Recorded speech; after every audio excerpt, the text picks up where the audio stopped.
போக்குவரத்து துறையில் வேலை வாங்கி தருவதாக கூறி 23 லட்சம் ரூபாய் மோசடி செய்த விவகாரத்தில் முன்னாள் அமைச்சர் சிவசங்கர் விசாரணைக்கு ஆஜராக காவல்துறை சம்மன் அனுப்பியுள்ளது.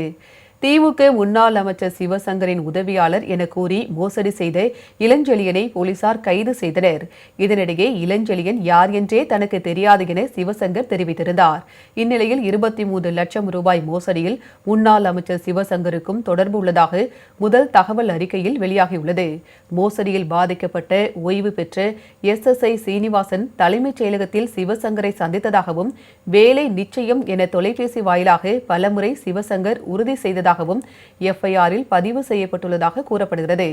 அரசு வேலை வாங்கி தருவதாக கூறி பண மோசடி வழக்கில் FIR-இல் பெயர் சேர்க்கப்பட்ட நிலையில் விசாரணைக்கு ஆஜராக முன்னாள் அமைச்சர் சிவசங்கருக்கு காவல்துறை சம்மன் அனுப்பியுள்ளது.